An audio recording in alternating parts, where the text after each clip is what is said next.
Deputies, men of the Reichstag. The President of the United States of America has addressed a telegram to me whose peculiar contents you are aware of. Since as the addressee of this document, I saw it only after the rest of the world had gained knowledge of it on the radio and in the press, and after countless commentators from international democratic institutions had kindly informed us that this telegram was a very adroit tactical paper which was to burden those states governed by the people with the responsibility for the aggression perpetrated by the plutocracies, I resolved to convene the German Reichstag to afford you, my deputies, the opportunity, in your capacity as the elected representatives of the German nation, to be the first to hear my response, which you may either confirm or reject. Beyond this, I thought it expedient to adopt the method employed by Herr President Roosevelt, and for my part, to proceed to inform the rest of the world of my answer by the means at our disposal. I should like equally to take advantage of this occasion to express those sentiments which have deeply moved me in light of the stunning historic events of the month of March of this year. These, my deepest sentiments, compel me to turn to Providence in humble gratitude, to thank it for calling on me, an unknown soldier in the World War, to rise to the heights of Führer of my dearly beloved folk. Providence permitted me to find the appropriate path, one not smeared with blood, to free my folk from misery and to lead it upward once again. Providence granted me the fulfillment of what I consider the mission of my life, to uplift the German folk from its defeat, to free it from the shackles of this most shameful diktat of all time. I have not, as France did in the years 1870 and 71, referred to the cession of Alsace-Lorraine as intolerable in the future.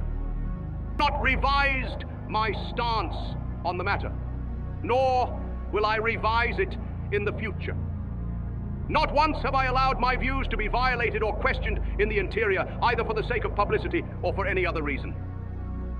The return of the Tsar has removed from the face of the earth all territorial disputes between France and Germany in Europe.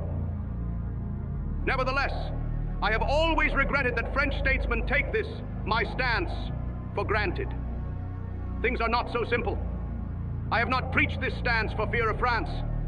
As a former soldier, I have no reason for such fear. Moreover, in the context of the Saar settlement, I have left no doubt that a refusal to return this territory to Germany was unacceptable to us. No, I have assumed this attitude towards France as an expression of my realization that it is necessary for Europe to find peace somehow, and that open, limitless demands for ever new territorial revisions would merely sow the seeds of lasting insecurity and tensions.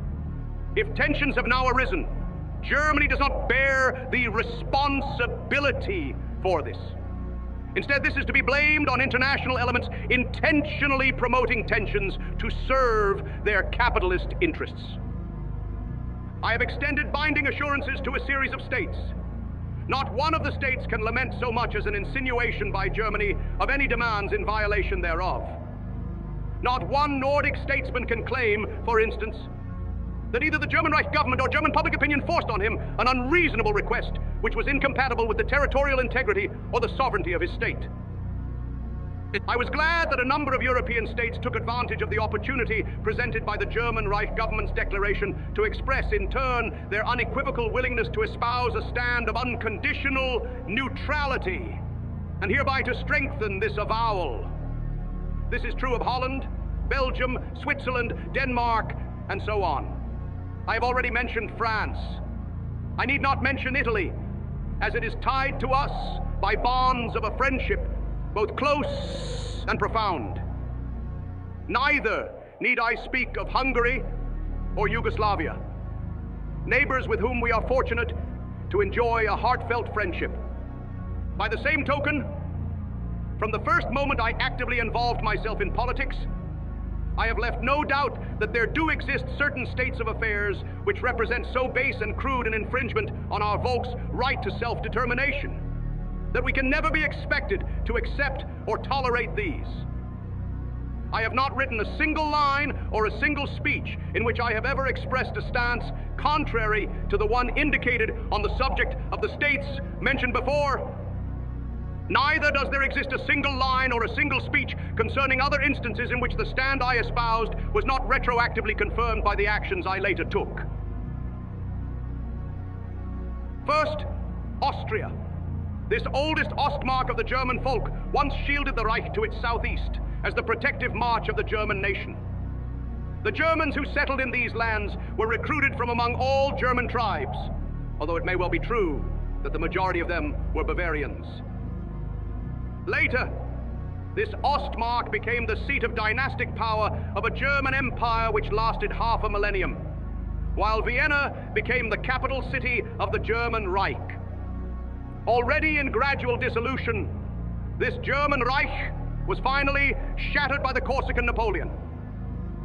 Still, it lived on in the framework of the German Union, Deutscher Bund. Although no longer sharing a common statehood, its people recently came together in yearned-for Volkish unity to fight and suffer side by side in the greatest war of all time, though not united in the form of a common statehood. I myself am the child of this Ostmark. Not only did the criminals of Versailles hack this German Reich to pieces and dissolve Austria, what was worse, they forbade the Germans to avow their allegiance to the one community to which Germans have belonged for more than 1,000 years. To alter this state of affairs is a task I have always regarded as the most lofty and most hallowed of missions in my life. To proclaim this will is something I have never failed to do. I stand ready to realize this will at any time in my life. It is a thought that haunts me day and night. I would have sinned against Providence's calling if I had become a traitor to this endeavor to return my homeland and my German folk of the Ostmark to the Reich, and thereby to the German Volksgemeinschaft. I have erased the most shameful page of the Versailles Treaty. I have restored the right of self-determination to 7.5 million Germans. I have put an end to the persistent democratic rape of these 7.5 million people. They were forbidden to take their destiny into their own hands. I have rescinded this prohibition. I have conducted this plebiscite before the eyes of history. Its results confirmed my expectations. Those democratic rapists of the peoples, Völkervergewaltiger, conferring at Versailles, had apparently shared them. Why else would they have forbidden a referendum on the Anschluss? When in the course of the migration of the peoples, German tribes, for inexplicable reasons, began to leave the area which today is Bohemia and Moravia. A foreign, Slavic people penetrated this area and drove a wedge between those Germans who had remained behind. Ever since, this people's Lebensraum was embraced by the German Volkstum in the form of a horseshoe. In economic terms, an independent existence of this area is conceivable only in connection with the German folk and the German economy. Besides this, nearly 4 million Germans live in the Bohemian and Moravian area. Pressure by the Czech majority has brought a policy of annihilation to bear, especially apparent since the Diktat of Versailles, but which has also been in part due to the economic situation and an increasing poverty, which in turn has led to an exodus of the German elements from the area. The numbers of the remaining Germans there dropped to approximately 3.7 million. While the fringes of this area are populated exclusively by Germans, there are several big islands of German speech in its interior. The Czechs are a people alien to us, given their foreign heritage. Through a community formed over 1,000 years, German influence has largely molded and fashioned their culture. Their economy is the result of affiliation with the greater German economy. At times, the capital of this area was a German imperial city. It is home to the oldest German university. Numerous cathedrals, city halls, palaces of noblemen and burghers attest to Germany's cultural influences. Throughout the centuries, the Czech people have fashioned their relations to the German folk, now the more closely, now the more distantly. Closeness of relations leads to a bloom of both the German and the Czech peoples. Separation to catastrophe. The merit and value of the German folk is known to us. The Czechs also deserve our respect for the sum of their skills and abilities, their enterprise and diligence, their love for their homeland and folklore. And indeed, there were periods in which respect for each other's national conditions was considered most natural. The credit for assigning to the Czech people the special role of a satellite state that can be set against Germany goes to the democratic architects of peace, Friedensmacher, at Versailles. To this end, they arbitrarily appropriated the possessions of other peoples to this state, not viable in its Czech ethnic core, Volkssubstanz. This meant that it was allowed to rape other nationalities in order to secure a state-financed latent threat to the German nation in Central Europe.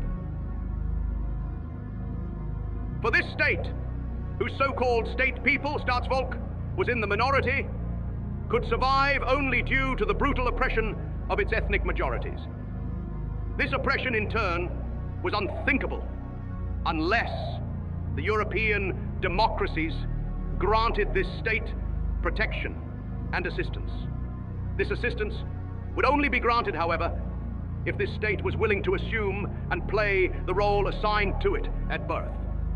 To play this role meant preventing the consolidation of Central Europe, constituting a bridge for Bolshevist aggression into Europe, and, above all, to serve as a mercenary for the European democracy's agitation against Germany.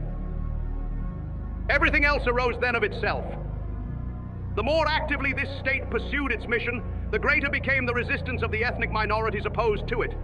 The greater the resistance, the greater the need for suppression.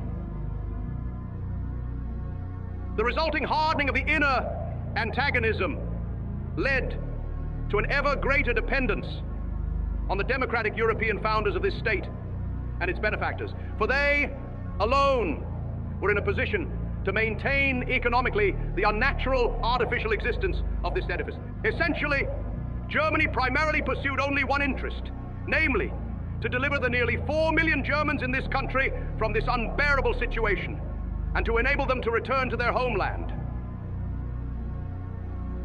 The 1,000-year-old Reich. Of course, this problem brought up immediately the entire question of the remaining nationalities. That the removal of these nationalities would rob the remainder of this state of its viability was equally clear, as the founders of this state at Versailles had been only too aware. It was because of this that they decided on the suppression of the other minorities and their forced integration into this dilettantish state structure against their will. Never have I left any doubt of this, my view and opinion. Certainly, as long as Germany itself was impotent and defenseless, this rape of nearly 4 million Germans could take place without the Reich being able to mount any resistance to it.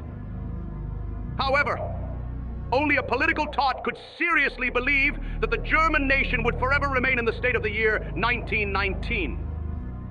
It was only as long as those international traitors who were financed abroad held the leadership of the German state that a patient acceptance of this shameful state of affairs could be expected.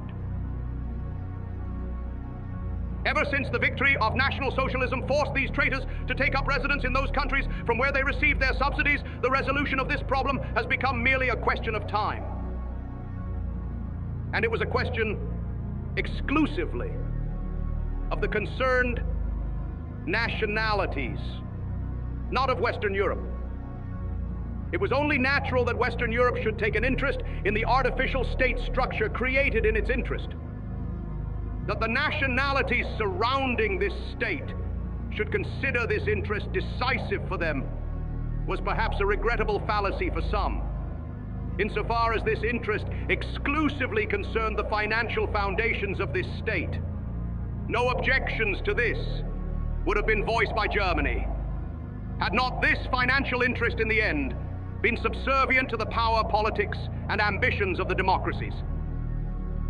Even the financial sponsorship of this state served one central idea: to create a state militarily armed to the teeth, with the task of forming a bastion reaching far into the Reich. There was no doubt of its value, and the promise it held, either as a base for military operations in the context of Western incursions into the Reich, or simply as an air base. A comment by the French Minister of Aviation, Pierre Cotte, left no doubt of what was expected of this state. Calmly, he spoke his mind, saying that it would be the task of this state, in the event of conflict, to serve as a port for arrival and departure for bombers. From there, it would be possible to destroy the most important industrial centers in Germany within hours. Hence, it was only natural that the German state leadership, for its part, resolved to destroy this port of departure for bombers. It arrived at this decision not because of hatred for the Czech people. On the contrary, in the 1,000 years they have lived together, the German and the Czech peoples have enjoyed centuries of close cooperation, interrupted by only short periods of tension. Admittedly, in such times of tension, the passions of the men fighting on the front lines of such ethnic conflicts may well dim their sense of justice and thus lead to a false assessment of the overall situation. This is a trait characteristic of any war. However, in the great epochs of understanding coexistence, both peoples have always agreed that each of them had an inalienable right mutually to the esteem and respect of its Volkstum. Even in these years of struggle, I approached the Czech people not only in my capacity as the protector of the biased interests of his Volkenreich, but also as one who never failed to respect the Czech people itself. One thing is certain, however. Had the democratic midwives of this state been allowed to realize their ultimate goal, the German Reich would not have been eliminated, although undoubtedly we would also have had to take some losses. Rather, the Czech people would in all likelihood have had to bear far more horrendous consequences as regards its size and position. Indeed, I am convinced these consequences would have been catastrophic. I am happy that we were able to prevent this catastrophe in Central Europe, albeit to the great irritation of democratic interests, thanks to the restraint we exercised and the insight of the Czech people. For the National Socialist German Reich grants its citizens from the start what the best and most insightful Czechs have fought for throughout the decades. It is the right to one's own Volkstum, the right to cultivate it and to enjoy it freely. National Socialist Germany has no intention whatever of renouncing the racial principles on which we pride ourselves. They will not only benefit the German, but also the Czech folk. What we demand is respect for the historic necessity, for the economic predicament that confronts us all. As I announced the solution of this problem on March 22nd, 1938, before the Reichstag, I was convinced that I was attending to a Central European necessity. In March 1938, I still believed that we could resolve the minorities' question in this state by a slow evolution, and that sooner or later we would be able to assure a common platform by means of contractual cooperation, which would benefit the interests of all of us, not only politically but also economically. It was only when Herr Beneš, by then completely in the hands of his international democratic financiers, added a military aspect to the problem and unleashed a wave of repressions on the Germans and simultaneously attempted the well-known mobilization to deal the German state a defeat internationally and to damage its prestige, that I finally realized that a solution in this manner was no longer possible. For the lie about a German mobilization at the time had obviously been inspired by foreign powers and proposed to the Czechs in order to deal a blow to the prestige of the German Reich. I do not need to repeat once again that Germany had not mobilized a single man in May of last year. By contrast, all of us had been of the opinion that the fate of Herr Schuschnigg would induce others to seek an understanding by means of a more just treatment of their national minorities. For my person, I had been prepared to undertake patiently such a peaceful evolution, if necessary, over a number of years. However, it was precisely these peaceful intentions which represented a thorn in the side of the fomenters in the democracies. They hate us Germans and would much prefer to wipe us out completely. And what are the Czechs to them? A means to an end. What interest do they have in the fate of such a brave little people? What do they care for the lives of a few 100,000 brave soldiers who unwittingly became the victims of their politics? These Western European fomenters of peace, Friedensschätzer, did not seek to promote peace, but to spill blood. And this bloodshed did enable them to rouse people yet again, and thereby to let more blood flow. That is why the mobilization was made up, and the public in Prague was told a pack of lies. These were intended to serve as arguments for a Czech mobilization. Above all, they were to furnish an excuse to exert highly welcome military pressure on the pending elections in the Sudetenland. According to these men's convictions, there remained only two possibilities for Germany. Either it accepted the Czech mobilization and hence suffered a shameful defeat, or it openly confronted Czechoslovakia in a bloody war. This would have made it possible to mobilize the peoples of Western Europe, who had no real interest in this matter, to plunge them into the necessary frenzy of bloodlust and mankind into a new catastrophe. Some would have the honor to lose their lives in this war, while others would profit from it. You are aware of the decision I made instantly at the time, my deputies. First, resolution of this question before the year 1938 ended, by October 2nd at the latest. Second,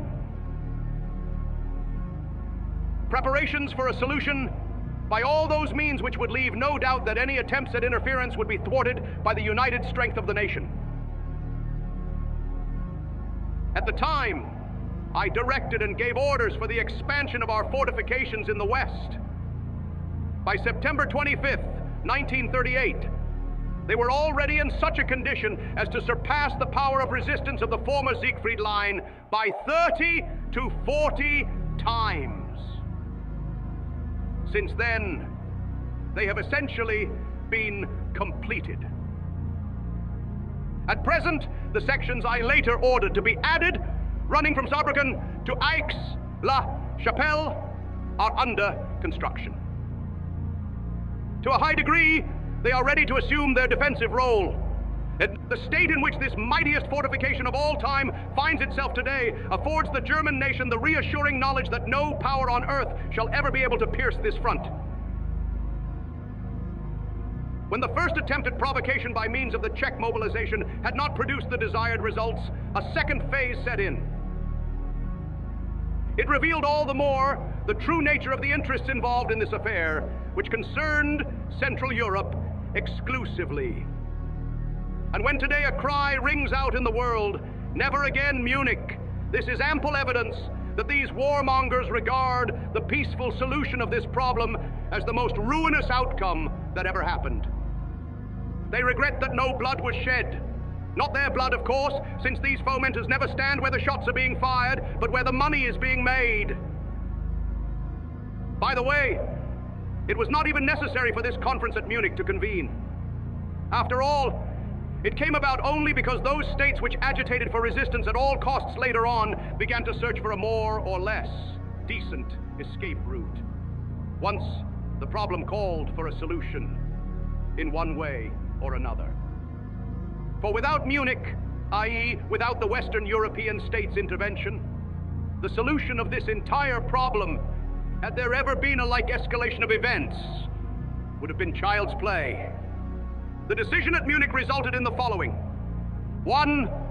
Return of substantial parts of the German frontier areas in Bohemia and Moravia to the Reich. 2.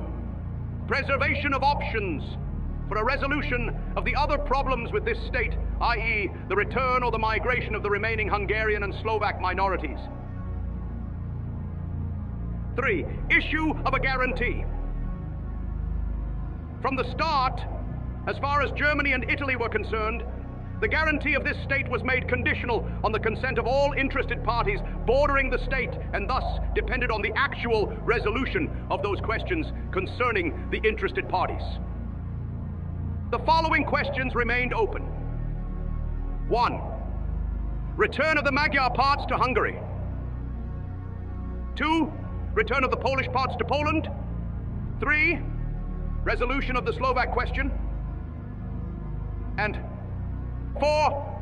Resolution of the Ukrainian question. As you are aware, barely had the negotiations between Hungary and Czechoslovakia begun when the Czechoslovakian as well as the Hungarian negotiators approached Germany and Italy, standing at our side with the request to undertake, as arbitrators, the drawing of the new borders between Slovakia, the Carpatho-Ukraine, and Hungary. In so doing, they themselves failed to exhaust the possibility of an appeal to the four powers, and thus waived this right, i.e., declined to take advantage of it. And this was quite understandable.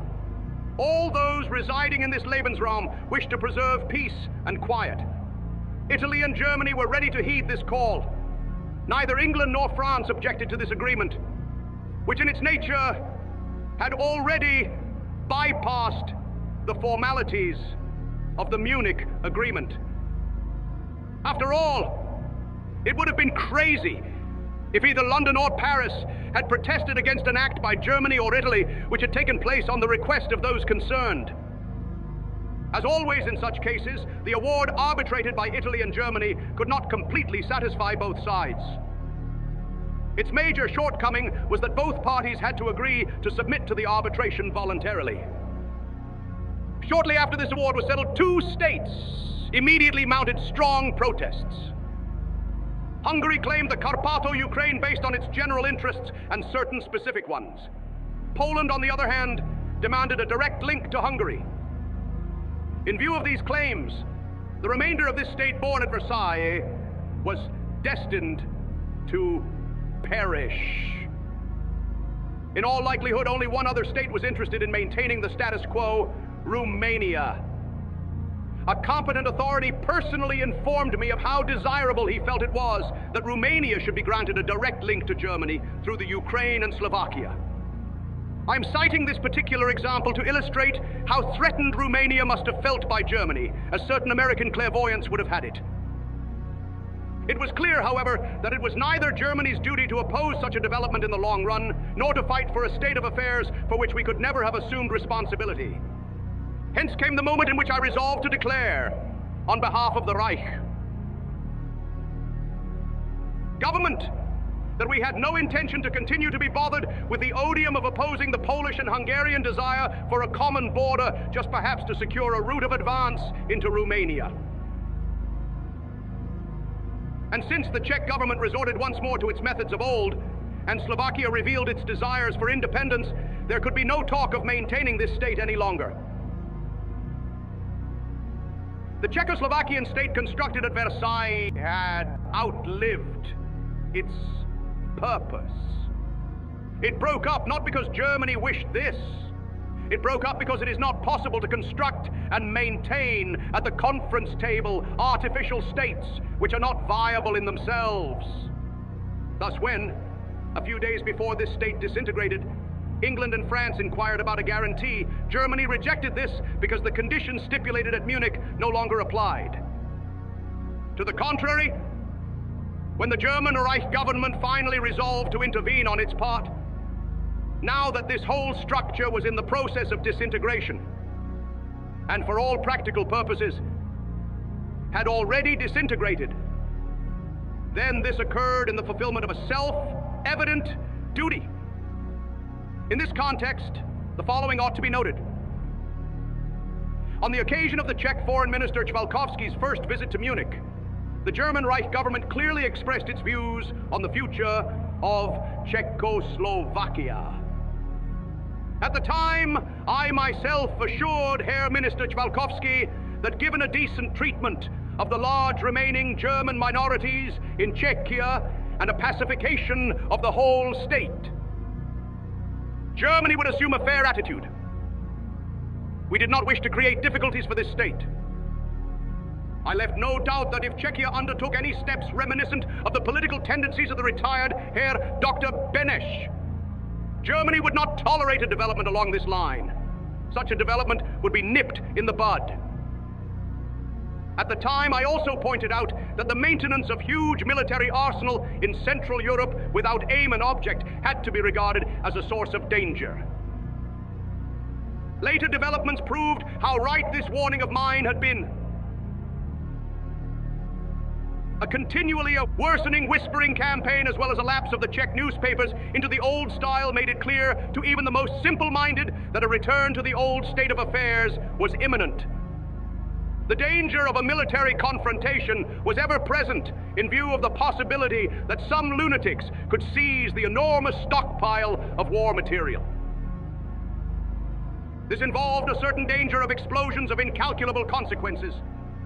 To prove this to you, my deputies, I have no choice but to give you a general idea of the numerical proportions of the international arsenal of explosives in Central Europe, which strike me as downright gigantic. Since this territory has been occupied, the following items were confiscated and secured. 1. Air Force, 1,182 planes, 501 anti-aircraft guns. 2. Army, 275 field guns, light and heavy, 785 mortars, 469 tanks, 43,176. Machine guns, 114,000 pistols, 190,000 rifles. 3. Ammunition, 1,000 shells. Infantry, 3,000 shells, artillery and gas. 4. Other weaponry of all types, such as devices for building bridges, listening devices, searchlights, measuring instruments, cars and special vehicles in great numbers. I believe that it was fortunate for millions and millions of people that I was able to prevent this explosion, thanks to the insight which the responsible men on the other side had at the last minute. It is my conviction that we found a solution which has settled this dispute and has eliminated it as a source of danger for Central Europe. The claim that this solution contradicts the Munich Agreement cannot be justified any more than it can be substantiated. Under no circumstances can the Munich settlement be regarded as a final one. After all, it makes concessions for the solution of additional questions and the need to resolve them. Truly, and this is decisive, it cannot be held against us that the concerned parties appeal to Italy and Germany and not to the four powers. Nor can it be held against us that Czechoslovakia disintegrated on its own and hence ceased to exist. It is only natural that once these ethnographic principles no longer applied, Germany again took charge of its 1,000-year-old interests, which are not only of a political but also of an economic nature. Time will tell whether the solution Germany found was the right one. One thing is sure, however, this solution should not be subject to English control or criticism. For the Länder of Bohemia and Moravia have nothing at all to do with the Munich Agreement, since they constituted the final remnants of the former Czechoslovakian state.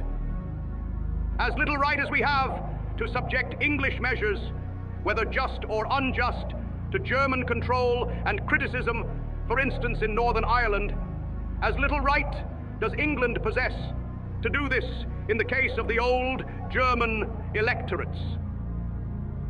I completely fail to understand how the personal understanding reached by Mr. Chamberlain and myself at Munich can be applied to this case. After all, the case of Czechoslovakia was dealt with in the Munich Agreement insofar as it was possible to deal with it at that point. Beyond this, it was only planned that should the concerned parties be unable to arrive at an agreement themselves, they could appeal to the four powers. After a period of 3 months, the four powers would meet again for further consultations. Now the concerned parties have not appealed to the four powers, but to Germany and Italy. Evidence for the legitimacy of this step lies in the fact that neither England nor France voiced any objections. Moreover, they have accepted without any further ado the award arbitrated by Germany and Italy. No! The agreement Mr. Chamberlain and I entered into has nothing to do with the problem at hand. It applies exclusively to questions concerning the coexistence of England and Germany. This is equally evident in the statement that such questions in the future ought to be dealt with in the spirit of the Munich Agreement and the Anglo-German Naval Agreement, which advocate friendly relations by means of mutual consultations. Should this agreement apply to any and all future German political activities, then England could not take any further steps, for instance in Palestine or anywhere else for that matter, without consulting Germany before taking action. We certainly expect nothing of the kind. And in turn, we protest that this is expected of us. When Mr. Chamberlain now concludes that the Munich Agreement is null and void because we abrogated it, I shall take note of his disposition as of today, and I shall draw the proper conclusions. Throughout my years of political activities, I have always advocated the idea of establishing close Anglo-German friendship and cooperation. I found countless congenial people in my movement. Perhaps they even joined my movement because of this conviction of mine. The desire for Anglo-German friendship and cooperation not only reflects my own proper sentiments on the topic, derived from the common heritage of our two peoples, but also my opinion that the existence of the British Empire is of importance to mankind and in its best interest. Never have I left any doubt about my conviction that the maintaining of this empire is an object of inestimable value to mankind's culture and economy. By whatever means Great Britain may have gained its colonial possessions, and I know this entailed the use of force, the use of the most brutal force in many instances, I nevertheless realize that no other empire has ever been created by different means. In the end, world history values not the method so much as the success. And this, not in terms of the success of the method employed, but of the general utility derived from the method. Undoubtedly, the Anglo-Saxon people have accomplished a great colonizing work on this earth. I sincerely admire this achievement. From a higher humanitarian point of view, the thought of its destruction has always seemed to me, and seems to me today, the product of a wanton thirst for fame, herostratentum. However, my sincere respect for this attainment does not mean I will refrain from assuring the life of my own Volk.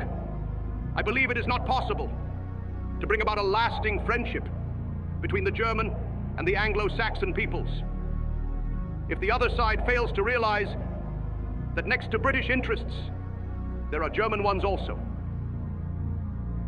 As for the men of Britain, the sustenance of the British Empire lends meaning and purpose to life. So the sustenance and liberty of the German Reich does for the men of Germany. A lasting friendship between these two nations is conceivable only in the framework of mutual respect. The English rule a mighty empire. They built this empire in the days of the German Volk's slackening. In former times, the German Reich also was a mighty empire. It once ruled the West. In bloody battles and religious confrontations, as well as because this state split up internally, this Reich lost its might and greatness and finally fell into a deep sleep. Still, as the old Reich was nearing its end, the seed for its ultimate rebirth began to germinate. A new Germany grew out of Brandenburg and Prussia, the Second Reich. And in the final instance, this became the German Volksreich of today. Perhaps now the English will understand that we have no reason to feel in the least inferior to them. For this, truly, our historic past is too colossal. England has given the world many a great man. Germany has done no less. The difficult struggle for the survival of our folk has demanded of us, in the course of 3 centuries, a blood sacrifice in the defense of the Reich, far outstripping the sacrifices other peoples had to make to secure their existence. That, perpetually the victim of aggression, Germany was not able to maintain its assets, that it had to sacrifice many provinces, has been the result of the state's undesirable development, which caused its impotence. We have now overcome this condition. We, as Germans, therefore do not feel inferior to the British. Our respect for our country is just as great as that of every Englishman for England. The history of our folk throughout the past 2,000 years affords us grounds enough and deeds to fill us with sincere pride. Should England declare itself incapable of understanding this, our attitude, and should it instead perhaps regard Germany as a vassal state, then our offer of love and friendship for England will have been for naught. We shall neither despair nor lose heart because of this. Instead, we shall then set out on a path, conscious of our own strength and that of our friends, which shall secure our independence and not prejudice our dignity. I am aware of the British Prime Minister's declaration in which he maintains he cannot place any trust in assurances by Germany. Under the circumstances, I felt that we should no longer burden him or the English people with conditions unthinkable without mutual trust. When Germany became National Socialist and thus initiated its resurrection, I made a proposal for my part in pursuit of my stalwart policy of friendship for England, to impose voluntary limits on German armament at sea. This implied the will and conviction that war should never again be possible between England and Germany. And this remains my will and my conviction even today. However, I am now forced to concede that England's official and unofficial policies leave no doubt that London no longer shares this conviction. Quite the contrary, it is my conviction that, irrespective of what type of conflict Germany might be drawn into, Britain will always oppose Germany. War with Germany is regarded as a matter of course. I deeply regret this, since my only demand of England today is, and will continue to be, the return of our colonies. However, I have always made it perfectly clear that this does not constitute grounds for a war. I remain true to my conviction that England, for whom the colonies have no value, would come to understand Germany's position one day. Then, it would undoubtedly realize that Germany's friendship far outweighed these objects, which, while they are of no real use to England, are of vital importance to Germany. Beyond this, I have never made any demands which affected British interests, posed a real danger to its world empire, or were detrimental to England in some other manner. I have restricted myself to demands in the framework of Germany's Lebensraum, questions closely tied to the German nation's eternal possessions. Now that journalists and officials in England publicly advocate opposition to Germany in any case, and this is confirmed by the well-known policy of encirclement, then the foundations on which the Anglo-German naval agreement rested have been destroyed. Thus, I have resolved to inform the British government of this today. This is not a question of a material affair, since I continue to cherish the hope that an arms race with England can be avoided, but a question of self-respect. Should the British government reconsider and wish to negotiate this matter with Germany in order to reach a clear and definite understanding, then no one would be happier than I. Beyond this, I know my Volki rely on it. We desire nothing that was not ours before. Never will we rob another state of its rightful possessions. Alas, he who believes he can attack Germany will encounter such a power and such a resistance that those of the year 1914 will have been negligible in comparison. I would like to discuss in this context a matter which those circles that earlier occasioned the mobilization of Czechoslovakia have taken up as a point of departure for a new campaign against the Reich. In the introduction to my speech, my deputies, I already assured you that never in my political life, neither in the case of Austria nor in the case of Czechoslovakia, have I assumed an attitude which was incompatible with the measures now executed. On the question of the Memel Germans, I have always pointed out that should Lithuania not resolve this problem in a refined and generous manner, Germany would have to appear on the scene one day. You know that the Diktat of Versailles arbitrarily tore the Memel territory from the German Reich, and that in 1923, in the midst of peace, Lithuania occupied these areas and confiscated them more or less. The fate suffered by the Germans living there has become tantamount to martyrdom since then. In the framework of the reintegration of Bohemia and Moravia into the German Reich, I was able to reach an agreement with the Lithuanian government, which allowed for the return of these areas to Germany without any violent act or bloodshed. And here, too, I did not demand even 1 square mile more than what we originally had possessed and had been robbed of.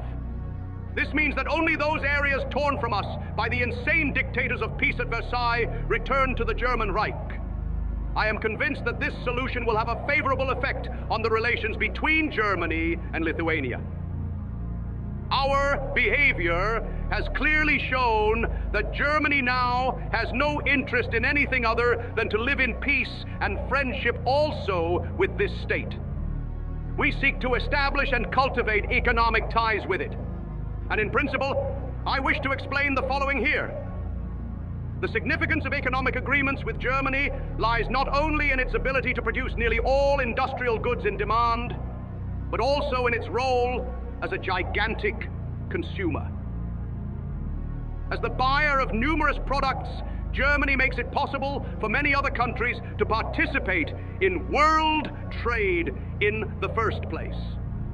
Hence, it is in our own best interest not only to preserve these markets, but to cultivate them as well. For this is what the existence of our folk is based on to a high degree. It is once more a sign of the greatness of the so-called democratic statesmen that they believe they have won an eminent political success when they manage to prevent a people from making sales, for example, by boycotting its markets in order to starve them out. I presume. I need not tell you that, in accordance with my convictions, a people will not starve because of this, but it will be all the more willing to fight under such circumstances. As far as Germany is concerned, it is determined not to allow certain markets which are of vital interest to the nation to be taken from it by terrorist interventions from abroad or by threats from there. This is not only in our interest, but also in the interest of our trading partners. In this case, as in any type of business, dependency is not unilateral but mutual. We often have the pleasure to read dilettantish treatises in the democratic press which in all earnest maintain that because Germany has close economic relations with a country, it is trying to make that country dependent on it. What truly hair-raising Jewish nonsense! For if today the German Reich delivers machinery to an agricultural state and receives foodstuffs in return, then the Reich, as a consumer of these foodstuffs, is at least as dependent, if not more dependent, on this agricultural state as the agricultural state is on Germany, from which it receives industrial products as payment. Germany regards the Baltic states as its most important trading partners. It is hence in our own interest to see that these lead an independent, orderly national life of their own. In our eyes, this is a prerequisite for any economic development domestically, which in turn creates the prerequisites for our barter trade. I therefore am happy that in the case of Lithuania too, we have been able to remove the bone of contention between our two countries. Thus, we have cleared away the only obstacle in the way of a friendly policy. It does not consist of political compliments, but can and will hold its own, I am convinced, in practical work in the economic sphere. The democratic world profoundly regrets that no blood was shed in this instance too. It regrets that 175,000 Germans were able to return to their beloved German homeland without a few 100,000 others being shot in the process. This truly pains the humane world apostles. It is not surprising in the least that they immediately set out to search for new means of once again upsetting the European atmosphere thoroughly. And this time, as in Czechoslovakia, they again alleged that Germany had taken military measures. That is, they claimed that a so-called German mobilization had taken place, and the object of this mobilization was Poland. There is little to be said on the topic of Polish-German relations. In this instance as well, the peace treaty of Versailles has grievously and intentionally wounded the German folk. Above all, the strange delimitation of the corridor granting Poland access to the sea was to preclude a reconciliation between Poland and Germany for all time. And, as emphasized earlier, this problem is perhaps the most painful one for Germany to bear. This notwithstanding, I remain steadfast in my conviction that the necessity of granting the Polish state free access to the sea cannot be ignored. Moreover, in principle, I have always maintained that it would be expedient that people whom Providence has destined or damned, for all I care, to live next to one another, did not needlessly and artificially poison their relations. The late Marshal Pilsudski, who adhered to this view also, was willing to review the issue of a decontamination of Polish-German relations, and finally to arrive at an agreement in which Germany and Poland pledged themselves to renounce war as a means of settling conflicts between them. Poland was granted one exception from this agreement: the provision that pacts of assistance previously entered into by Poland would not be affected by this regulation. Reference here was solely to the mutual assistance pact with France. It was accepted as a matter of course that this provision applied only to the pact already concluded, and was not to be extended to pacts to be concluded in the future. It is a fact that this German-Polish pact considerably contributed to a relaxation of tensions in Europe. Nevertheless, one question remained open, one issue which would naturally have to be resolved sooner or later: the question of the German city of Danzig. Danzig is a German city, and it wishes to return to Germany. On the other hand, this city does have contractual obligations to Poland, although they were forced on it by the dictators of peace at Versailles. Now that the League of Nations, previously a great contributor to the unrest, has commissioned a most tactful High Commissioner to represent its interest, the question of Danzig was destined to land on the conference table once more, at the very latest when this ominous institution itself began to fade.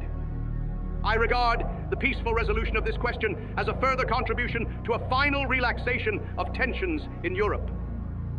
This relaxation of tensions is assuredly not promoted by the smear campaign of warmongers gone crazy, but rather by the elimination of real sources of danger. Since the problem of Danzig was discussed several times a few months ago, I forwarded to the Polish government a concrete proposal. I will now inform you, my deputies, of the contents of this proposal. You shall be able to judge for yourselves whether this proposal was not the most gigantic concession imaginable in the service of peace in Europe. As emphasized previously, I have always recognized the necessity for this state to have access to the sea, and I have taken account of this. I am not a democratic statesman, I am a realistic National Socialist. However, I held it equally necessary to point out to the government in Warsaw that just as it desires access to the sea, Germany desires access to its province in the east. These are indeed difficult problems. Germany bears no responsibility for this. The ones to be blamed are the magicians of Versailles, who either out of malice or thoughtlessness set up 100 powder kegs all around Europe, each equipped with a fuse virtually impossible to extinguish. You cannot solve these problems in the same old way. I hold it to be absolutely essential that new ways be found. After all, Poland's access to the sea and Germany's access to the corridor are devoid of any military significance. Their significance is of a psychological and economic nature exclusively. To assign military significance to this traffic route would mean succumbing to military naivety to an exceptional degree. I have therefore made the following proposal to the Polish government. 1. Danzig is reintegrated into the framework of the German Reich as a free state. 2. A highway and a railroad line through the corridor are placed at Germany's disposal. They are accorded the same extraterritorial status which the corridor now enjoys. In return, Germany is willing, 1. to recognize all economic rights of Poland in Danzig. 2. to secure for Poland a free port of whatever size it desires in Danzig and to guarantee free access thereto. 3. to regard and accept the borders between Germany and Poland as final. 4. to enter into a 25-year pact of non-aggression with Poland, a pact which would far outlive me, and 5. to secure the independence of the Slovak state through cooperation between Germany, Poland, and Hungary, which is tantamount to a virtual renunciation of a one-sided German hegemony in this area. The Polish government has refused this proposal of mine and has declared itself willing, 1. to discuss only the question of a potential replacement of the present League of Nations High Commissioner. 2. to consider facilitating transit traffic through the corridor. I sincerely regret the attitude of the Polish government, which I fail to understand. This alone is not decisive, however. What is far worse is that Poland, like Czechoslovakia a year ago, now apparently believes it has to call up troops under pressure from a mendacious worldwide campaign of rabble-rousing. And this, though Germany has conscripted not one man, nor in any way intended to take action against Poland. As stated earlier, all this is regrettable in itself. It will be up to posterity to decide whether it was wise to refuse the unique proposal which I had made. As stated earlier, this was an attempt to resolve a question which moves the entire German nation emotionally through a truly unique compromise, and to solve it to the advantage of both countries. It is my conviction that Poland was not interested in the give and take of this solution it sought exclusively to take. That Danzig could never again become Polish was completely beyond doubt. And the plans for an attack, falsely attributed to Germany by the international press, now led to the so-called offers of guarantee. It also led to a commitment by the Polish government to a pact of mutual assistance, which would force Poland to oppose Germany militarily in the event of war between Germany and another power in which England would appear on the scene again. This commitment violates the agreement which at the time I had entered into with Marshal Pilsudski. For this agreement bore solely on commitments then already in existence, i.e. on Poland's commitment to France, of which we knew. To expand on these commitments retroactively is inconsistent with the German-Polish non-aggression pact. Under the circumstances, I would never have concluded this pact. For what is the meaning of a non-aggression pact when one party leaves open countless exceptions to the rules? Either collective security exists, that is collective insecurity and the perpetual threat of imminent war, or there are clear agreements which in principle prevent the contracting parties from resorting to arms. Thus, I regard the agreement reached at the time with Marshal Pilsudski as unilaterally abrogated by Poland, and therefore null and void. I have informed the Polish government of this. I can only repeat once again that this does not signify a fundamental change in principle in my views of the stated problems. Should the Polish government consider it worth its while to arrive at a renewed contractual regulation of its relations to Germany, then I shall naturally welcome this with the one provision that such a regulation must contain clear commitments, which must be mutually binding for both parties. Germany is gladly willing to undertake such obligations and to fulfill them as well. When, for these reasons, new unrest took hold in Europe during the past weeks, the propaganda at the service of the international warmongers was responsible, a form of propaganda perpetrated by numerous organs in the democratic states. They seek to continuously exacerbate nervous tensions by fabricating persistent rumors, to make Europe ripe for a catastrophe. That catastrophe which they hope will achieve what has not been achieved by other means up to now. Bolshevism's annihilation of European culture. The rabble-rouser's hatred is easily understood if one considers that in the meantime, one of the crisis spots in Europe has been pacified, thanks to the heroism of one man and his people. And, if I may say so, thanks to the Italian and German volunteers. During these last weeks, Germany has joined in the experience and celebration of Spain's victory with heartfelt sympathy. When at the time, I resolved to heed the request by General Franco for assistance by National Socialist Germany in his struggle against the international backing of the Bolshevist murderers and incendiaries Mordbrenner. The same international warmongers misinterpreted and abused this step by Germany in the most shameful manner. At the time, Germany was accused of seeking to gain a foothold in Spain, of coveting Spain's colonies. There was the base lie of 20,000 men landing in Morocco.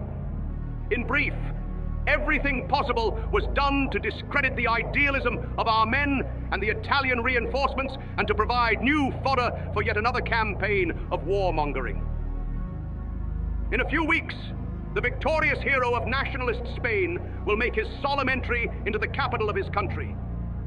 The Spanish people will jubilantly cheer him as their savior from unspeakable horrors, as their liberator from gangs of murderers and incendiaries, on whose conscience are the execution and the murder of an estimated 775,000 human beings. Entire populations of villages and cities were literally slaughtered under the silent, gracious patronage of humanitarian world apostles from the democracies of Western Europe and North America. In this victory parade, side by side with their Italian comrades, the volunteers of our German Legion will march in the rows of valiant Spanish soldiers. Shortly afterwards, we hope to welcome them here in the homeland. The German folk will then find out how, in this instance also, its valiant sons fought in the defense of the freedom of a most noble people, and how in the end they contributed to the rescue of European civilization. For the victory of Bolshevist subhumanity, Untermenschentum, in Spain could only too easily have swept over Europe. Hence, the hatred felt by those who regret that Europe did not go up in flames. Now they are all the more determined to make use of every opportunity to sow the seeds of distrust between nations and to whip up the enthusiasm for war, desirable from their point of view, somewhere else. What these international warmongers have come up with in the last weeks, in terms of mendacious statements and falsified reports, which were circulated in numerous newspapers, was partially as childish as it was spiteful. And its first success, insofar as it did not serve the domestic politics of the democratic governments exclusively, has been the spread of a type of nervous hysteria, which in the land of unlimited possibilities has presently already led to people thinking that a landing by Martians is possible. However, the actual purpose is to prepare public opinion to accept the English policy of encirclement as necessary, and if worse comes to worse, to support this policy. By contrast, the German folk can calmly go about its daily work. The best army in Germany's history defends its frontiers. A gigantic Luftwaffe protects its airspace. Its coasts have been made unassailable by any enemy power. In the West, the mightiest bulwark of all time has been erected. What is decisive, however, is the unity of the Volkskörper, the trust all Germans place in their Wehrmacht, and I believe I can say this, the trust that all place in their leadership. No less is the trust our leadership and our folk place in our friends. And therefore stands the one state which in its fateful solidarity is closest to us in all respects. And in this year also, fascist Italy has shown the greatest possible understanding for Germany's justified interests. No one should be surprised that for our part, we reciprocate these sentiments for Italy's vital necessities. The alliance which binds the two peoples can never come apart. Any attempt to rock it is ludicrous in our eyes. In any event, a few days ago, one great democratic newspaper published an article which illustrates and elucidates this well. It maintained that one could no longer count on playing Italy and Germany against each other in order to destroy them separately later. Thus, the German Reich government has profound understanding for the lawfulness of the action of our Italian friend against Albania and has welcomed it. Yes, fascism has not only the right, but the duty to attend to the preservation of order in this Lebensraum, which nature and history have assigned to Italy. Only such an order can lay the foundations for the bloom of human civilization and its maintenance, and the rest of the world can no more doubt, in the end, the civilizing works of fascism than it can doubt those of National Socialism. In both cases, undeniable facts speak against untenable fibs and unproven assertions by the other side. It is the long-term goal of the German state leadership to bring about increasingly close relations between Germany, Italy, and Japan. We regard the continued existence and the preservation of the freedom and independence of these three world powers as a strong element in the maintenance of a truly human civilization, a practical civilization, as well as a more just world order for the future. As I mentioned in my introduction earlier, the world was informed of the contents of a certain telegram on April 15th, 1939. I did eventually see this telegram myself, though not until somewhat later.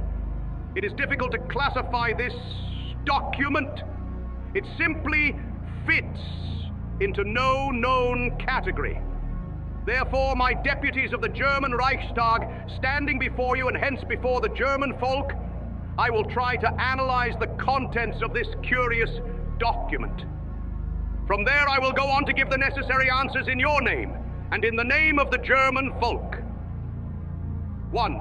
Mr. Roosevelt is of the opinion that I also ought to be aware that throughout the world, hundreds of millions of human beings are living today in constant fear of a new war or even a series of wars. This was of definite concern to the United States, for whom he spoke, as it must also be to the peoples of the other nations of the entire Western Hemisphere. Answer. To this, I would like to say that the fear of war has undoubtedly haunted mankind throughout the ages, and rightly so.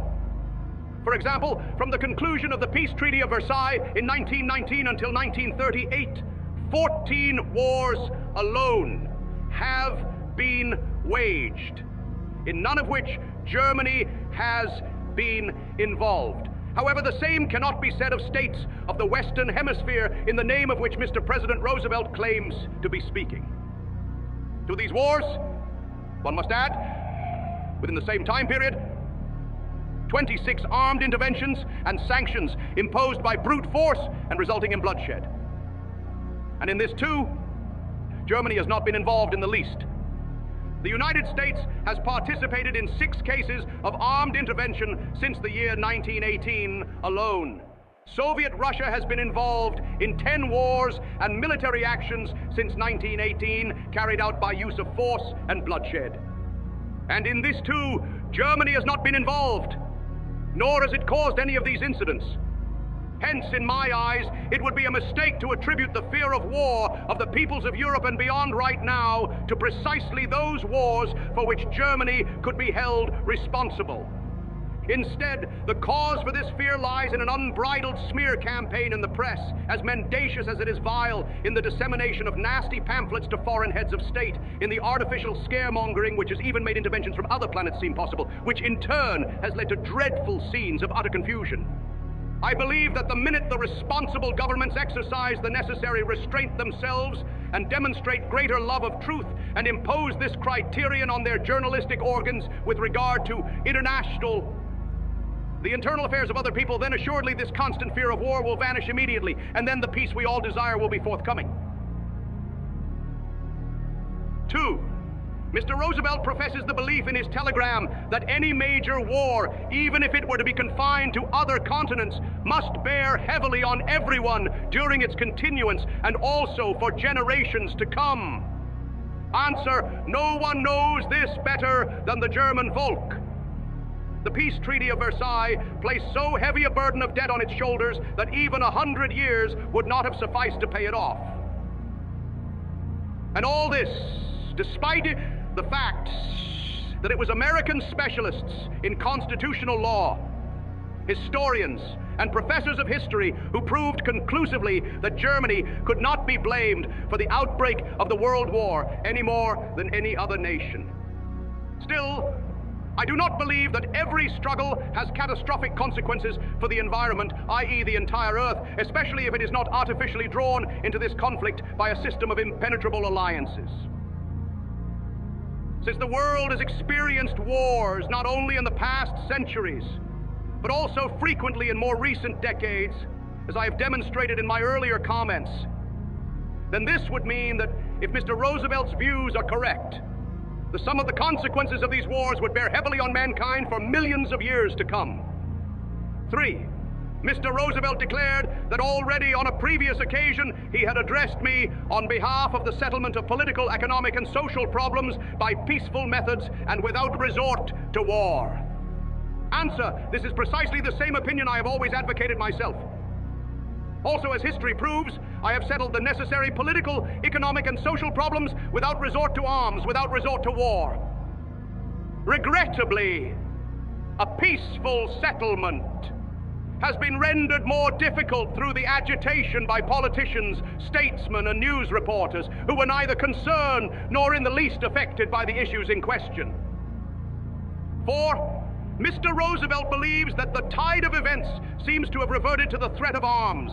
If such threats continue, it seems inevitable that much of the world must become involved in common ruin. Answer: as far as Germany is concerned, I am not aware of such threats to other nations. Nevertheless, each day in democratic newspapers I read lies concerning such threats. Daily I read about the mobilization of German troops, troop landings, and blackmail. And all this is supposedly directed against states with whom we live in peace and enjoy the most friendly of relations. 5. Mr. Roosevelt further believes that in the event of war, all the world, victor nations, vanquished nations, and neutral nations will suffer. Answer: this is a conviction I have expressed as a politician during 20 years in which, regrettably, the responsible statesmen in America could not bring themselves to see their involvement in the World War and the nature of its outcome in this light. 6. Mr. Roosevelt believes that it is clear that the leaders of great nations have it in their power to liberate their peoples from the disaster that impends. Answer: if this is indeed clear, then it must be truly criminal negligence not to employ a less refined expression by the leaders of these peoples if they prove incapable of curtailing, in view of the powers at their command, the excesses of their warmongering press, and thereby of sparing the world the disaster which threatens in the case of armed confrontation. Moreover, I fail to comprehend how the responsible leaders, instead of cultivating diplomatic relations internationally, can recall their ambassadors or take like actions to disrupt and render these relations more difficult without a good reason. 7. Mr. Roosevelt declares that 3 nations in Europe and 1 in Africa have seen their independent existence terminated.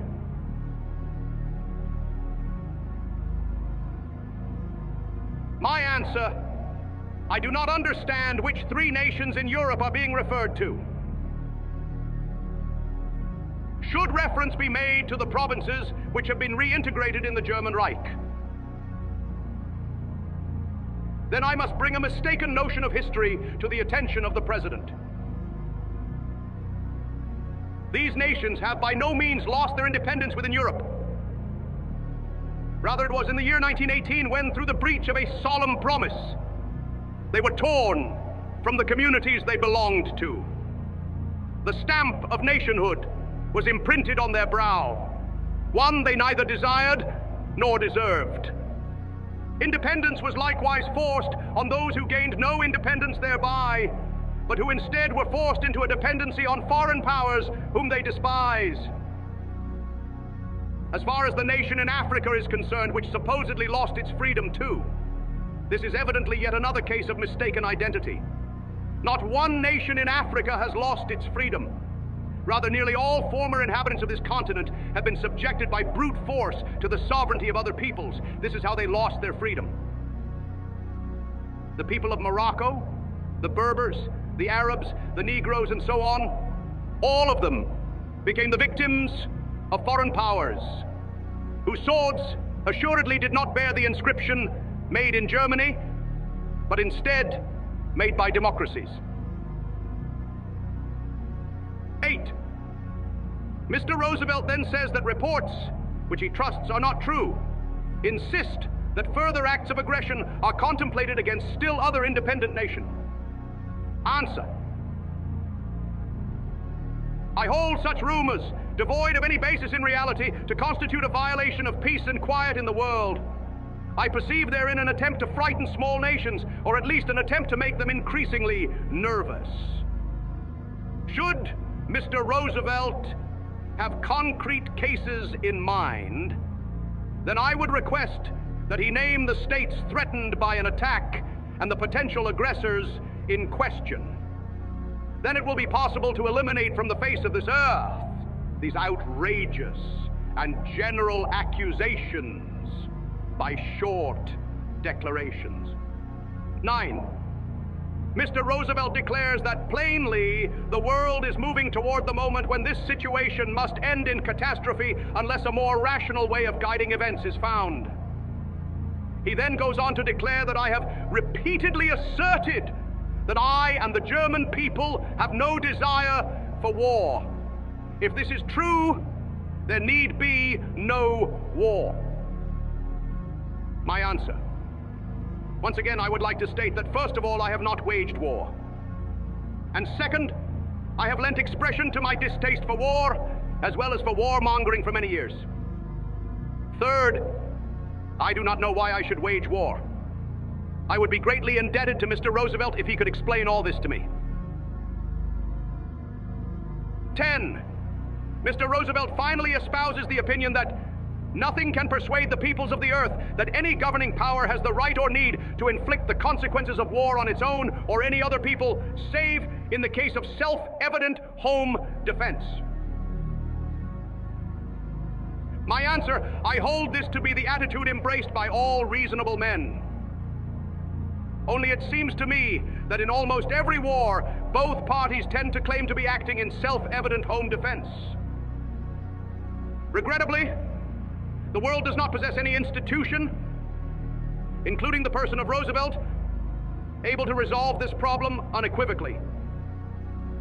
For example, there is no doubt that America did not enter into the World War in self-evident home defense.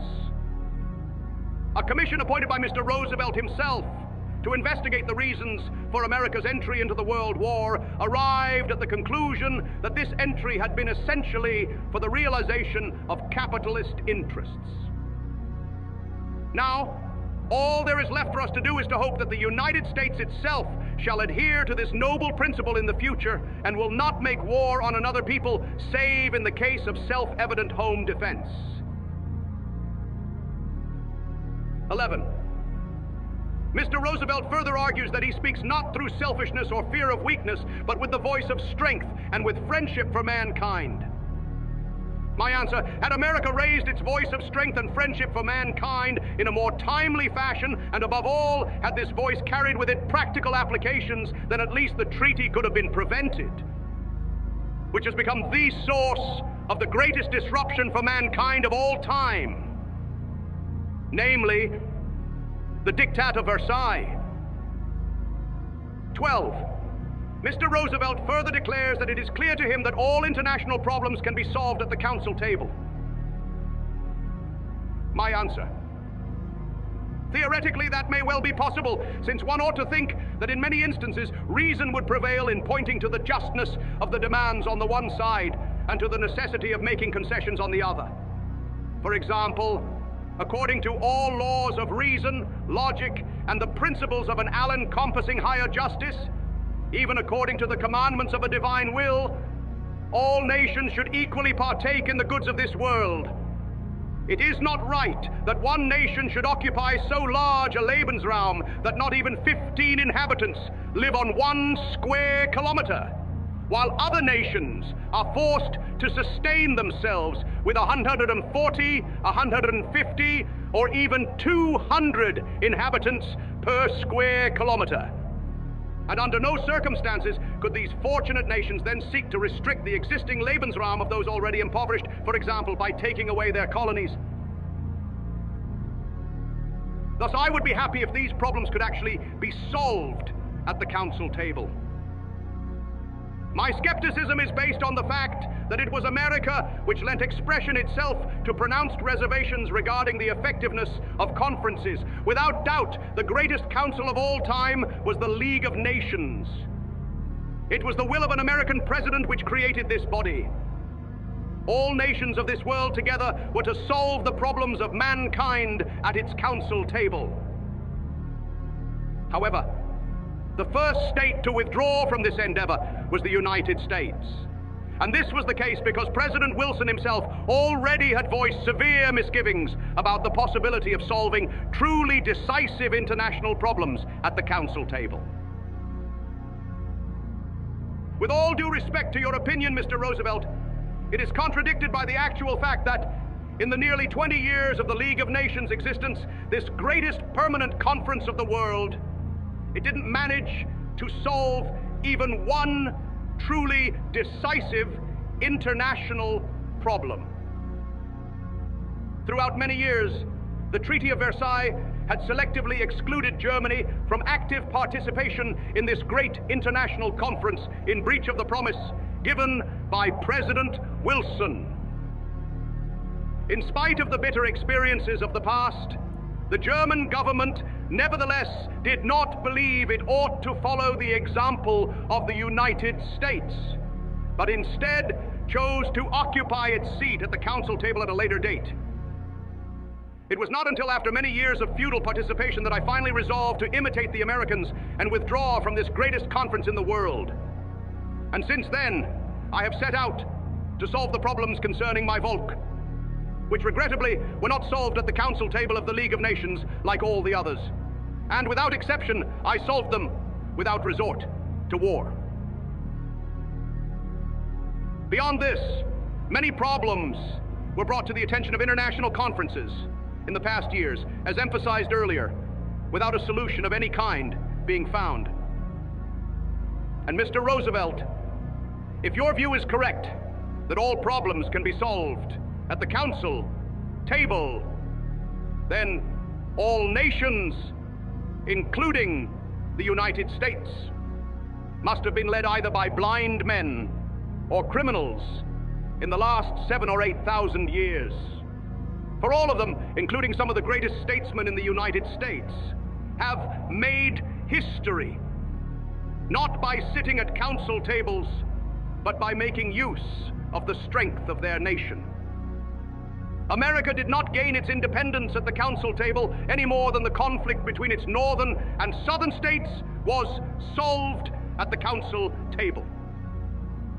I am leaving out of consideration here that the same holds true for the countless wars in the course of the gradual conquest of the North American continent.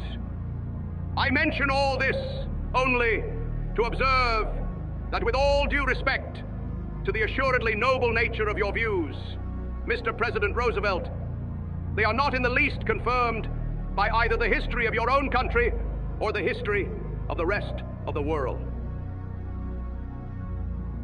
13. Mr. Roosevelt further asserts that it is therefore no answer to the plea for peaceful discussion for one side to plead that unless they receive assurances beforehand that the verdict will be theirs, they will not lay aside their arms. My answer: truly, Mr. Roosevelt, you cannot believe that when the fate of the nation is at stake, any government or leadership of the nation will lay down its weapons before a conference or surrender them simply in the blind hope that the intelligence or insight or whatever of the other participants in the conference will make the right decision in the end. Mr. Roosevelt, there has been only one people and one government in all of world history which has adhered to the formula which you recommend, that of Germany. Acting on solemn promises by the American President Wilson and the endorsement of these assurances by the Allies, the German nation once trustingly laid down its arms. It approached the council table unarmed. However, once it had laid down its arms, the German nation no longer was even invited to the conference. Instead, contrary to all assurances, the greatest breach of promise of all time was effected.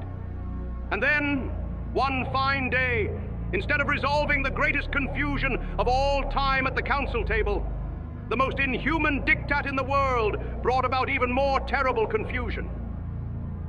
The representatives of the German Volk, having laid down their arms and trusting in the solemn assurances of the American president, appeared unarmed to accept the diktat of Versailles.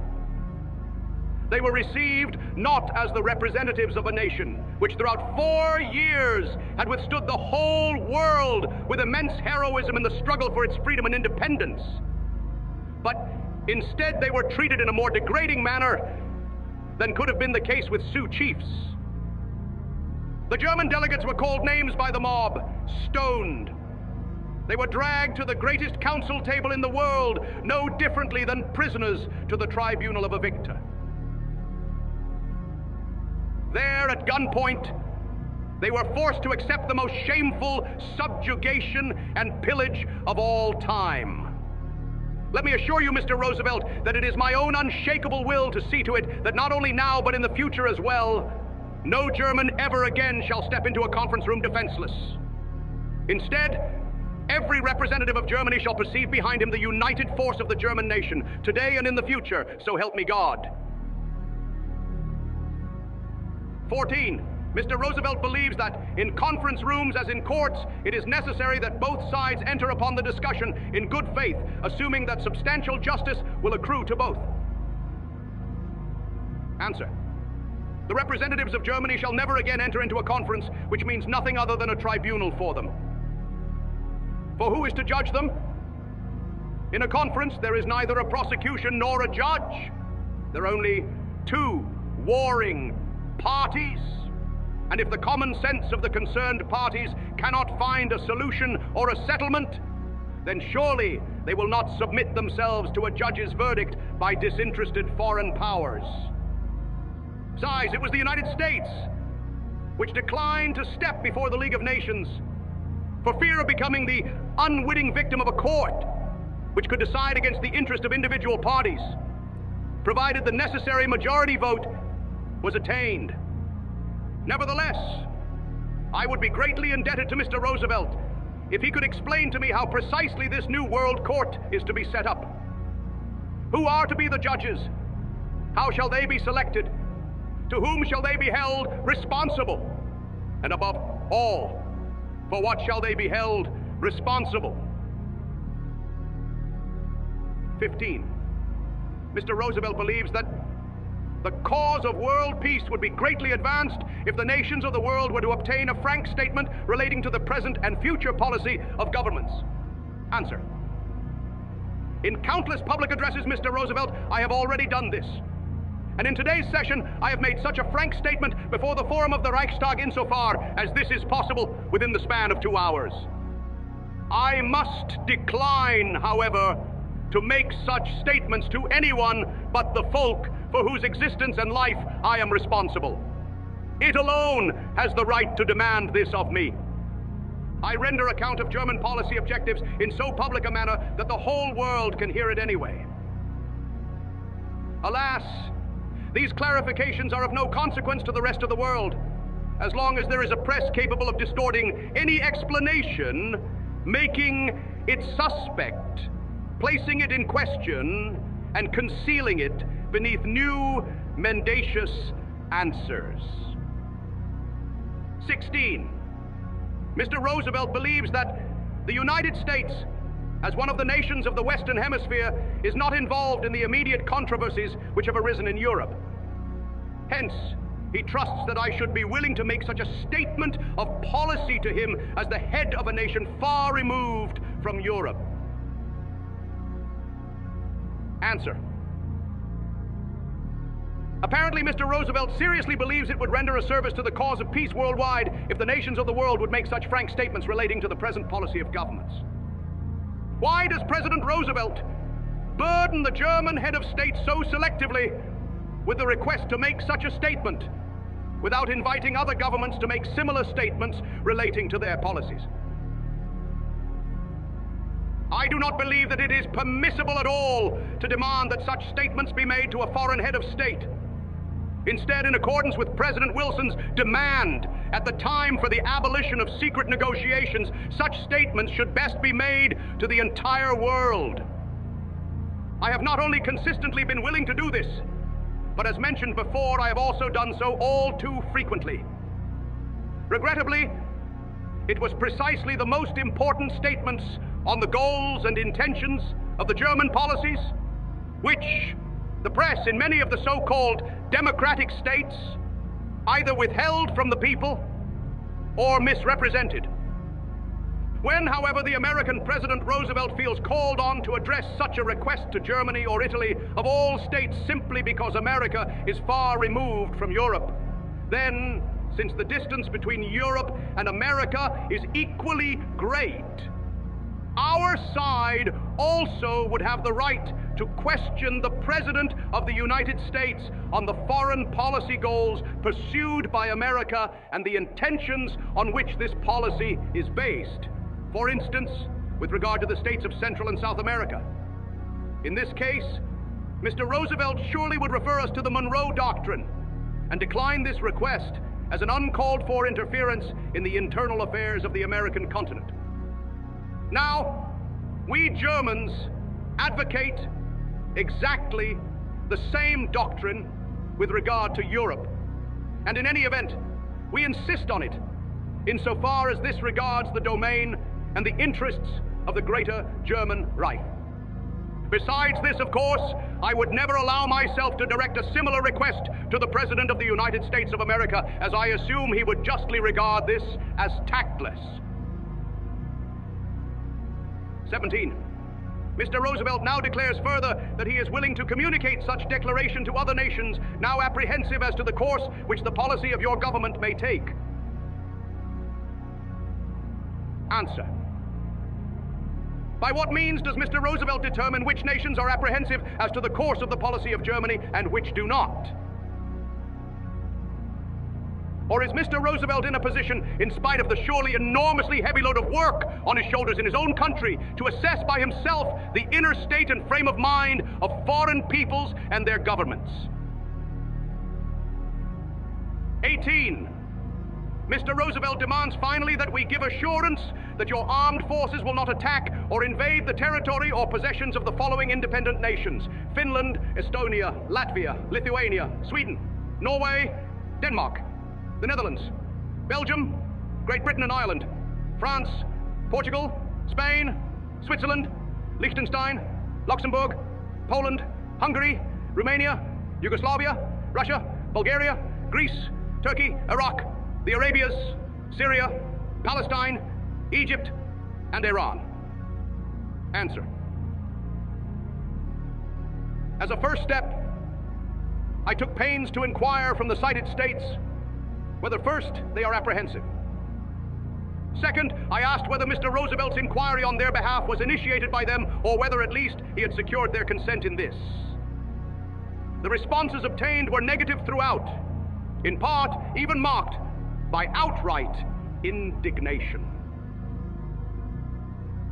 However, a number of the cited states could not forward their response to us because, like Syria, for example, they are presently not in the possession of their liberty, since their territories are occupied by the military forces of the democratic states, which have robbed them of all their rights. Third, far beyond this, the states bordering Germany have all received many binding assurances and many more binding proposals than Mr. Roosevelt requested of me in his peculiar telegram. Fourth, should there be a question as to the value of these general and specific statements which I have repeatedly made, then would not any additional statement of this nature, even if it was made to Mr. Roosevelt, be equally worthless? After all, what is decisive is not Mr. Roosevelt's opinion of such statements, but the value assigned to them by the states in question. Fifth, I must yet point out to Mr. Roosevelt a few additional mistaken notions of history. For instance, he mentions Ireland and requests a statement that Germany not attack Ireland. Now, I have just read a speech by the Irish Prime Minister de Valera, in which, contrary to the opinion of Mr. Roosevelt, he oddly enough does not accuse Germany of oppressing Ireland, and instead reproaches England for the persistent aggressions under which his state suffers. And despite Roosevelt's great insight into the needs and concerns of other states, it can safely be assumed that the Irish Prime Minister knows better what threatens his country than the President of the United States does. Equally, it appears to have slipped Mr. Roosevelt's mind that Palestine is not being occupied by German troops, but by English ones. By brute force, England is curtailing Palestinian freedom and is robbing the Palestinians of their independence to the advantage of Jewish intruders for whose cause the Palestinians suffer the most cruel of abuses. The Arabs living in this territory assuredly have not complained to Roosevelt of German aggressions. Rather, in persistent appeals to international public opinion, the Arabs lament the barbaric methods by means of which England seeks to overpower a people who loves its freedom and fights only to defend it. And this may well be one of the problems Mr. Roosevelt would like to see solved at the council table. It ought to be decided by an impartial judge and not by brute force, military means, mass executions, the torching of villages, the dynamiting of houses, and so on. One thing is certain. In this case, England cannot claim to be repulsing the threat of an Arab attack on England. Instead, England is the invader, whom no one bade come, and who seeks to establish his reign by force in a country not belonging to him. A number of similarly mistaken historic notions of Mr. Roosevelt are to be noted.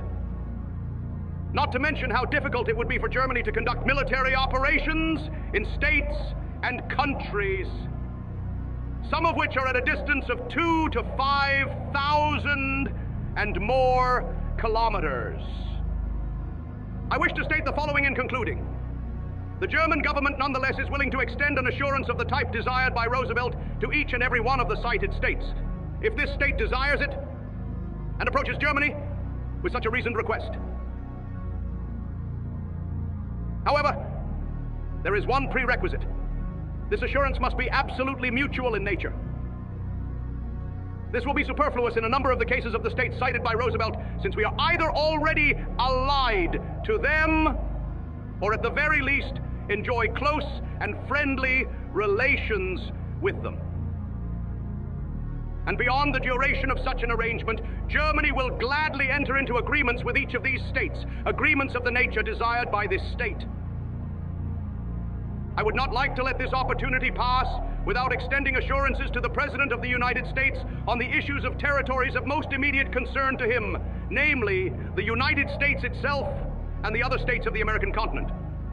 And herewith, I solemnly declare that any and all allegations of a planned German attack on American territories or an intervention to be pure swindle and crude fabrication. Not to mention that, assessed from a military standpoint, such allegations can only be the products of an overwrought imagination. 19. Mr. Roosevelt declares in this context that he considers of crucial importance the discussions that are to relate to the most effective and immediate manner through which the peoples of the world can obtain progressive relief from the crushing burden of armament. Answer. Mr. Roosevelt apparently is not aware that this problem already was completely resolved as far as Germany was concerned. In the years 1919 to 1923, the German Reich completely disarmed, as explicitly confirmed by the Allied commissions, to the extent enumerated below. The following were destroyed in the Army: 59,000 field guns and barrels, 130,000 machine guns, 31,000 trench mortars and barrels, 6,000, 7,000 rifles and carbines, 243,000 MG barrels, 28,000 gun carriages, 4,390 trench mortar carriages, 38 dice, 750,000 shells, 550,000 hand grenades and rifle grenades, 400,000 live fuses, 491,000 rounds of small arms ammunition, 335,000 tons of shell cases, 23,515 tons of cartridge cases, 37,600 tons of gunpowder, 79,000 ammunition gauges, 212,000 telephone sets, 1,072 flamethrowers, and so on. Further destroyed were sledges, mobile workshops, flak vehicles, limbers, steel helmets, gas masks, machines of the former war industry, and rifle barrels. Further destroyed in the air were 15 times 7 and 14 fighter planes and bombers, 27,757 aircraft engines. At sea, the following were destroyed: 26 heavy battleships, 4 coastal armored ships, 4 battle cruisers, 19 light cruisers, 21 training ships and special ships, 83 torpedo boats, 3 and 15 U-boats. Also destroyed were motor vehicles of all types, gas bombs and in part anti-gas defense equipment, propellants, explosives, searchlights, sighting devices, range finders and sound rangers, optical instruments of all kinds, harnesses and so on, all airplane and airship hangars and so on. In accordance with the solemn assurances which were given to Germany and corroborated in the Peace Treaty of Versailles, this was to constitute merely an advance payment to enable the outside world for its part to disarm without danger. As in all the other cases, having placed its faith in the promises given, Germany was to be shamefully deceived once more. As you are aware, all subsequent attempts sadly failed, in spite of years of negotiation at the council table, to bring about a disarmament of other states, which would have constituted no less than an element of intelligence and justice and the fulfillment of commitments made. I myself have contributed to these discussions a series of practical suggestions, Mr. Roosevelt, and I sought to initiate debate to at least reduce armament as much as possible. I suggested a 200,000-man ceiling for standing armies, an abolition of all offensive weapons, bombers, gas warfare, and so on. 20. Mr. Roosevelt finally asserts his preparedness to take part in discussions looking towards the most practical manner of opening up avenues of international trade to the end that every nation of the earth may be enabled to buy and sell on equal terms in the world market, as well as to possess assurance of obtaining the materials and products of peaceful economic life. Answer: I believe, Mr. Roosevelt, that it is not a matter of discussing these problems in theory. Instead, it is imperative to take concrete actions to remove actual impediments to the international economy. The greatest impediments lie within the respective states themselves. Previous experiences have shown that all great international conferences on trade failed simply because the respective states were not capable of keeping their domestic economies in order. Currency manipulation carried this insecurity to the international capital market. Above all, this resulted in constant fluctuations in the exchange rates. It likewise places an intolerable burden on world trade relations if, because of ideological considerations, it is possible for certain countries to unleash a campaign of wild boycotts of other peoples and their goods, and thereby to practically exclude them from participation in the market. I believe you would render us a great service, Mr. Roosevelt, if you took advantage of your strong influence in the United States to eliminate these particular impediments to the conduct of truly free trade. However, it did not prove possible to see through these proposals in the rest of the world in spite of Germany's complete disarmament. I therefore advanced proposals for a ceiling of 300,000 men to be put up for discussion. The result was equally negative. I thereupon continued to place a series of other detailed disarmament proposals before the forum of the German Reichstag, and hence before the international public. Nobody even thought of joining in these discussions. Instead, the rest of the world began to reinforce its existing vast armament, It was not until the year 1934 that I ordered a thorough German rearmament after the last of my comprehensive proposals on behalf of Germany regarding the 300,000-man army had been rejected for good. Still, Mr. Roosevelt, I should not like to stand in the way of the discussion of armament questions in which you intend to participate. I would only like to request that before you turn to me and Germany, you contact the others.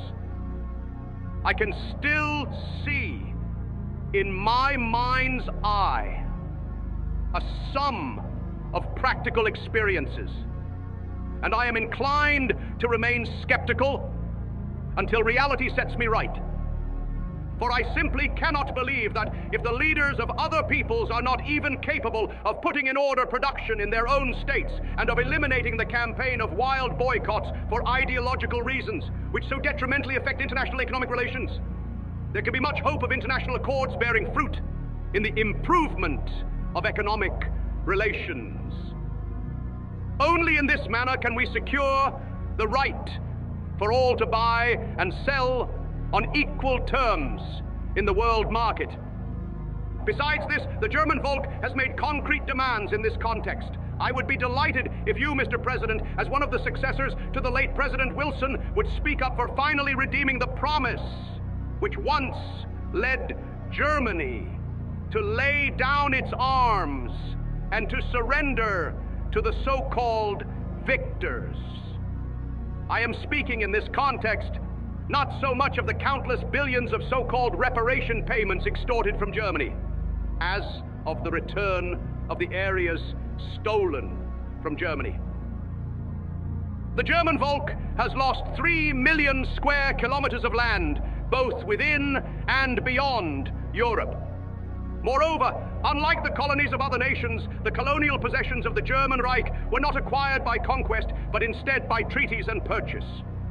President Wilson solemnly pledged his word that Germany's claims to its territorial possessions, as well as all others, would undergo just scrutiny. Instead, those nations, which have already secured for themselves the mightiest colonial empires of all time, have been awarded the German possessions.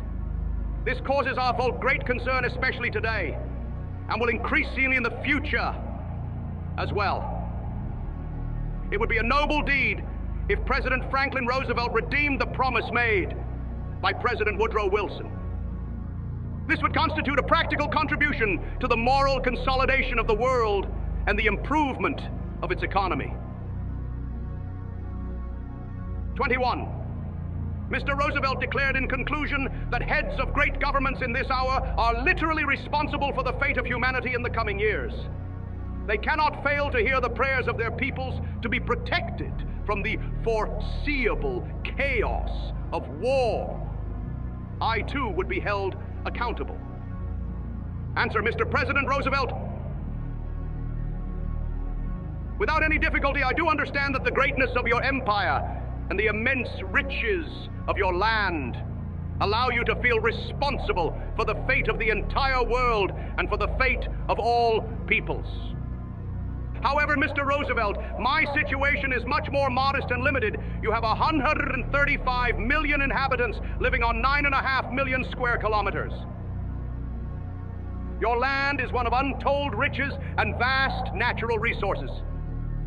It is fertile enough to sustain 500 million human beings and to provide them with all necessities. I once took over a state on the brink of ruin thanks to its ready trust in the assurances of the outside world and the feeble leadership of a democratic regime. Unlike America, where not even 15 persons live on 1 square kilometer, this state has 140 persons per square kilometer. The fertility of our soil does not equal yours. We lack the numerous natural resources which nature places at the disposal of your people. The billions of German savings accumulated in the form of gold and currency during the years of peace were extorted from us and taken away. We lost our colonies. In the year 1933, there were 7 million unemployed in my country. Millions worked part-time only. Millions of peasants were reduced to misery. Commerce was nearly destroyed. Trade was ruined. In short, chaos reigned. I have been able to accomplish only one task in the years since, Mr. President Roosevelt. I could not possibly feel myself responsible for the fate of a world which showed no sympathy for the woeful plight of my own folk. I saw myself as a man called on by Providence to serve this folk and to deliver it from its terrible hardships. Within the 6.5 years now lying behind us, I lived day and night for the one thought: to awaken the inner forces dormant in this folk, forsaken by the outside world, to increase them to the utmost, and finally to use them in the salvation of our community. I overcame chaos in Germany. I restored order, enormously raised production in all spheres of our national economy, labored to create substitutes for a number of the raw materials we lack, smoothed the way for new inventions, developed traffic, ordered the construction of gigantic roads. I had canals dug, colossal new factories brought to life. In all this, I strove to serve the development of the social community of my folk, its education, and its culture. I succeeded in bringing those 7 million unemployed, whose plight truly went to heart, back into a useful production process. Despite the difficulties faced, I managed to preserve his plot of soil for the German farmer, to rescue this for him. I brought about a bloom in German trade and fostered traffic. To preclude threats from the outside world, I have not only united the German folk politically, I have rearmed it militarily. Further, I have sought to tear to shreds page upon page of this treaty, whose 448 articles represent the most dastardly outrage ever committed against a people and man. I have restored those provinces to the Reich which were stolen from it in 1919. I have led home to the Reich millions of despondent Germans torn from us. I have restored the 1,000-year-old historic unity of the German Lebensraum. And I have labored to do so, Mr. President, without bloodshed and without bringing either upon my own folk or other peoples the hardships of war. I have done this all by myself, Mr. President. Although a mere 21 years ago, I was but an unknown laborer and soldier of my folk. And hence, before history, I can truly claim the right to be counted among those men who do the best that can reasonably and in all fairness be expected of them individually. Your task is infinitely easier, Mr. President. In 1933, when I became Reich Chancellor, you became the President of the United States. From the start, you thereby placed yourself at the head of the largest and richest state in the world. It is your good fortune to have to nourish barely 15 human beings per square kilometer in your country. You have virtually never-ending natural resources at your disposal, more than anyone else in the world. The vastness of the terrain and the fertility of the soil are capable of providing each individual American with 10 times the foodstuffs possible in Germany. Nature permits you to do this. While the inhabitants of your country number barely 1/3 more than those of Greater Germany, they have 15 times its Lebensraum at their disposal. Thus, the vastness of your country allows you to have the time and leisure to attend to problems of a universal nature. You hence conceive of the world as so small a place that you can intervene beneficially and effectively wherever this might be required. In this sense, your concerns and suggestions can be far more sweeping than mine. For my world is the one in which Providence has put me, Mr. President Roosevelt, and for which I am responsible. It is a much smaller one. It contains only my folk. But I do believe I am thereby in a better position to serve those ends closer to the hearts of all of us: justice, welfare, progress, and peace for the entire community of man.